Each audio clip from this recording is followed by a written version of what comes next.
Howdy neighbors, hopefully you guys are doing great. Welcome to another video.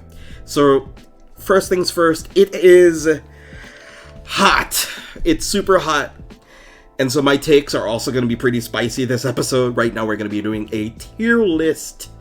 We're going to be breaking down a little bit of what I think will be brought up into BRO, where it sits right now on the ladder. This is a completely subjective list. If you don't agree with it, you want to call me, hey, sir, you're a big, stinky content creator. You don't know anything. Well, that's fine. That's okay. You can disagree with as much as you like. Put it in the comments below, and I'll, read it out. Hopefully in the next video, we could talk about it a little bit at length of what I think about things. For me, I am relatively competitive as a player. I think about the game a little bit differently than most. Whether that's a good or bad thing, that's entirely up to you guys to figure that out. So first things first, we'll get into some of the archetypes and the reasons why I'll be putting them there. So category wise, the reason I'll be placing these in any of these lists are based on these factors alone. Combat potential, so if they're behind, how much effort does it take this archetype to come back from, how piece reliant it is to get into the game, how many attacks can they dish out within a turn, and then B, how much card advantage can you accumulate during the course of a game, and its finishing power. That's the category of what I put these in. Like, sure, you could say, well, if you have these specific combinations of cards, it'll become so strong. That's the point. We want to make sure that the archetype that you're playing, it doesn't need that much resources to be able to do its game plan. It kind of facilitates its own archetype and does its own thing. That being said, let's get into the first archetype. We'll be talking about Wings. The Wings archetype, just Lyrical Set 2, came out like a couple months ago. They've been doing some really good rounds with some other archetypes within it. Sadly enough, I've not seen Wings do all that well. Going into the new season, they do still happen to have a bit of support, especially with the grade 2s that I've gotten recently, and they're pretty okay. But overall, sadly enough, I don't really see them making that big of a splash. If they end up beating people and end up topping, sure, I would love to be wrong. Any of these analyses that I make, I would love to be wrong about any of them. And I'm fine with that. Then we have Barrow Magnus. I still feel that Barrow Magnus is good. It maybe is not S+ or S rank as it used to be, but I still feel like it's a good tournament deck to bring to any form of tournament that you want to go to with it, be it either your locals, BCS, BROs, or anything of the sort. Then we also have Bastion, still also good around deck. It does lose Darkstrain, sadly enough, but it has the order, the grade 3 order now, and that's not all that bad. Then we also have Thiegra. Thiegra, I feel, is, I think, way higher than Bastion, maybe higher than Barrow Magnus themselves, or in between Barrow and Bastion, like these here. I know it's higher than Bastion, but it's higher than Barrow. It's a new hotness on the block. It just came out recently. It's at number 5. And I think it's good. Like, it has a new, well, not new grade 3. It has a set 1 or set 2 grade 3. The Heavenly Bow of Indemnifying Guidance, the grade 3, on boost when you Persona Ride, and it being able to Persona Ride every single turn. It eats away at your opponent's hand, especially if you're swinging for large numbers. And if you're running anything like front triggers, you have a plethora of attacks going into your offensive turns. All your front row is oftentimes 33 to 40k extra power sometimes, and it can force a lot out of your opponent's hand. Grade 3 Bruce. I'll put it here a little bit low on the list. I think I'll put it around higher than Angels. I'll keep it here for now, but I'm possibly going to put it in the B rank for now. Then we have grade 4 Bruce. So the reasons why they're so separated from each other, because both of them are doing basically both things. Both of them have different kill turns. I'll put them a little bit closer because the variance between both of them are not that high, but the pressure that both of them can push out sometimes varies depending on the matchup that they're playing against. This is a more popular deck. You'll have more thought out builds around this.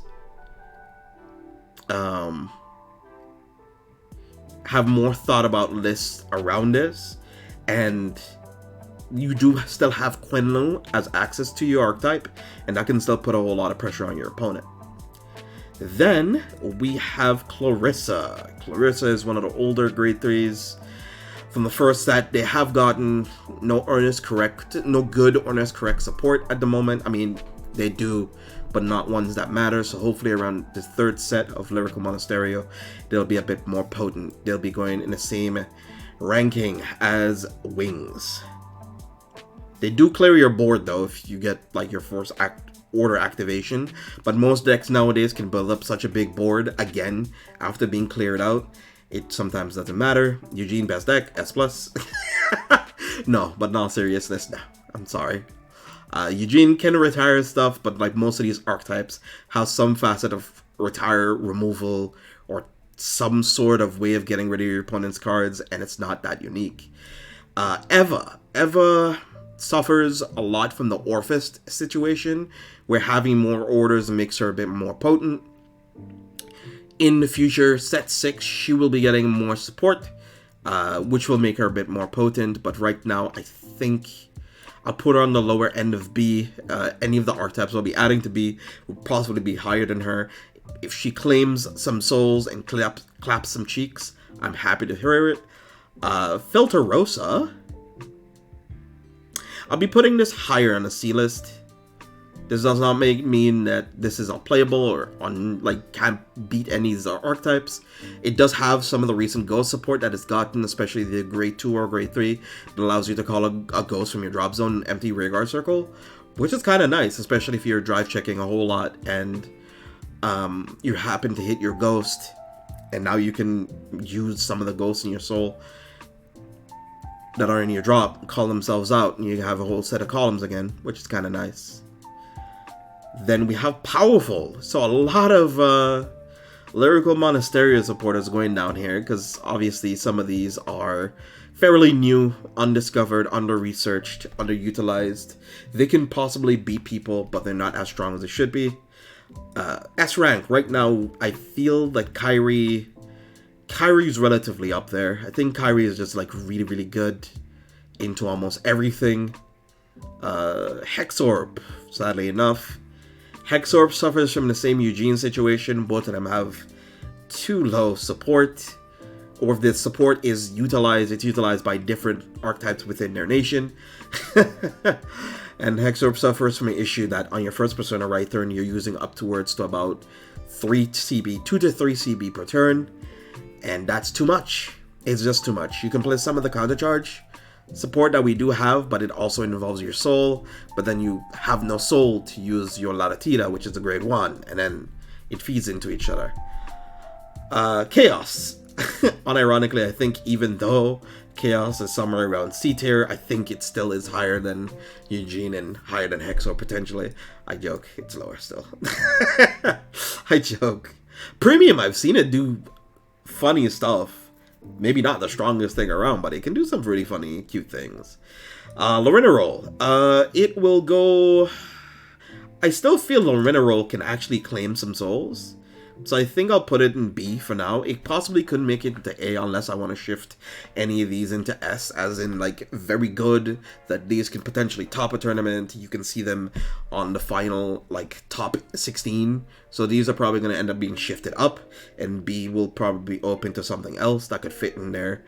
I think I might actually end up doing that. Let's do this. So this.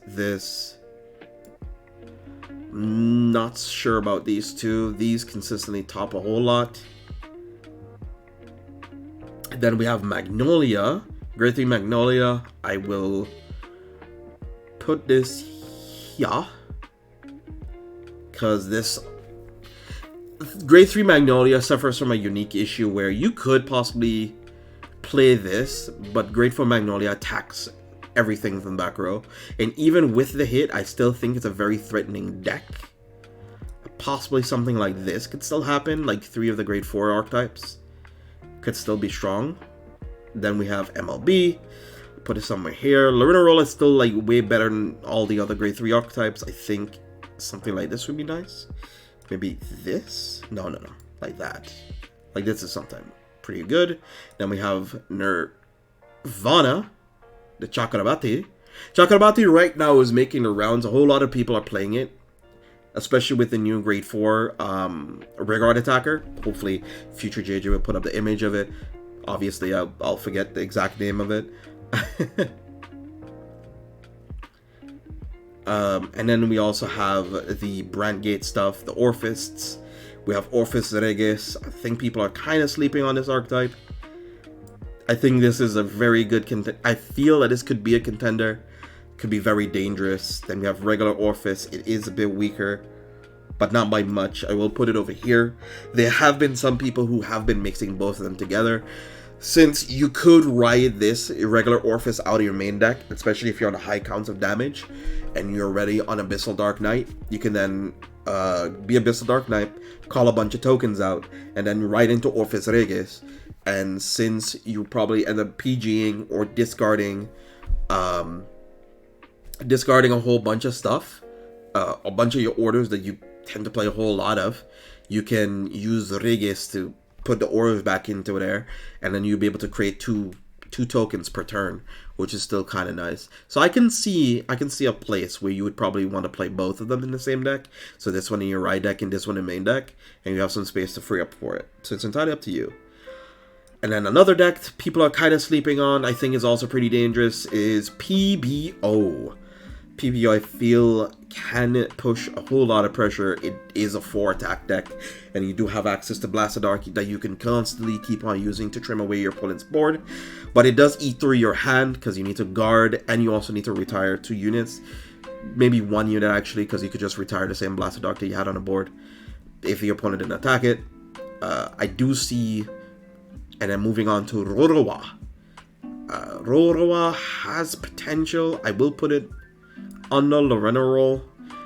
Obviously, I've seen some people play like Rorowa Magnolia or Rorowa Zorga, which is like a mixture with a whole bunch of orders and stuff. You could possibly make this work. Like tokens, the token mechanics that you can use in this deck can be pretty potent against the opponent who plays a whole bunch of removal against you. Then we have the Greed 3 herself, Seraph Snow.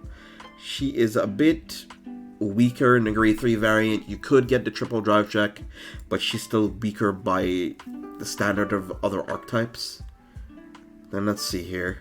Then we have her.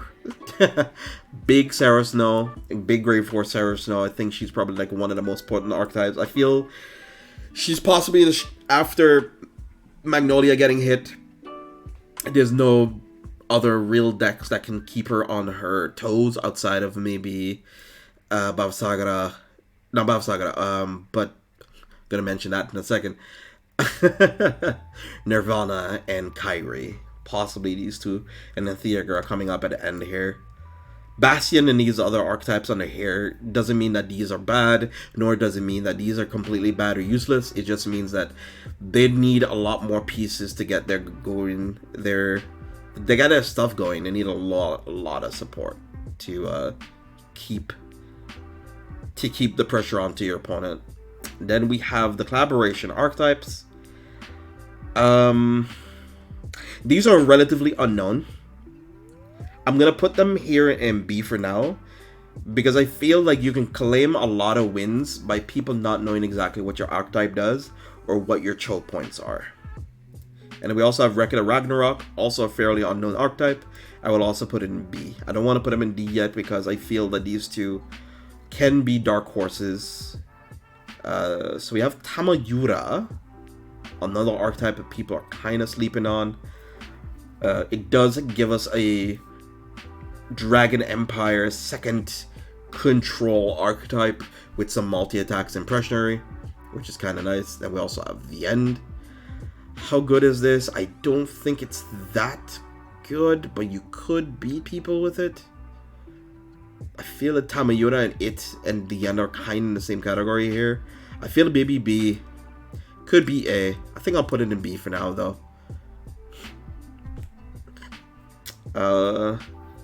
Wallista, sadly enough, it's kind of on the weaker side. It has gotten a new Grade 3, which can like restand itself. So you could even use it to send back triggers back into the deck and stuff if you want to, because it sends back your center back row column back into the deck and shuffle. So you can like put triggers.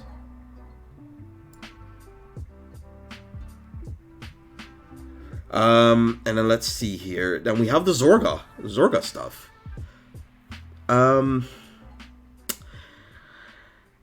So okay, so y'all are gonna like hate me for this, but I feel that they deserve to be here somewhere like this. Somewhere like this in between these two. So then we're still missing Bavasagara.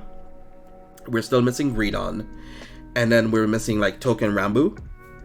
Sadly enough, they're not here on the list, but I'll tell you where they belong. I still believe that Bavasagara can top tournaments, can still do well. I feel that she fits between tier A and tier B. Greedon, it's very rarely discovered. It's underutilized. A lot of people don't really know how to build it properly. Like we're currently in a situation where you could possibly make that deck relatively dangerous, but not a lot of people know how to make use of all the resources that you can get from it. I feel that it can be a A-class deck, but until we find somebody who's actually really figured out how that deck works, it'll be very difficult to find out how good it could possibly be. So I'll put it in B-class for now. So that's where that is for me. It's basic, you know, like caramel latte or something. Then we also have, what was the last archetype? Token Rambu. Sadly enough, we only have one support wave from Token Rambu, so it will be in C class for now. I mean, you can clap people's cheeks with it. I've had friends in BSF who's possibly lost to it and stuff like that because nobody really knows how it works. Nobody knows how to beat or like what Token does at any point in the game. Because they have a whole lot of on-hit stuff, which nobody knows what it does.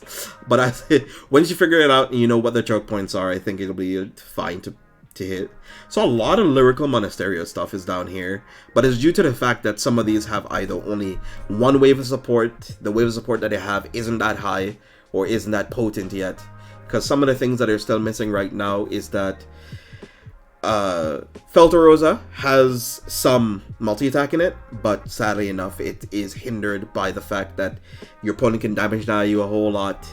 You still are only swinging for like 13 to 15 sometimes. You can still hit for maybe 20 to 30, but it needs more with Persona Riding. Ballista, same issue. Angels, the wings, support's a little bit too weak. Then we have Clarissa, issued with Earnest Collect, too much pieces that you need, and the powerful engine still needs more support, and that's kind of it. So that's kind of it for now, guys. If you don't agree with any of this, just let me know why. Put that in the comment section below. And that'll be it. If you guys want to know about any meta-relevant deck lists, any tier lists, anything like that, head over to cardfightmeta.com.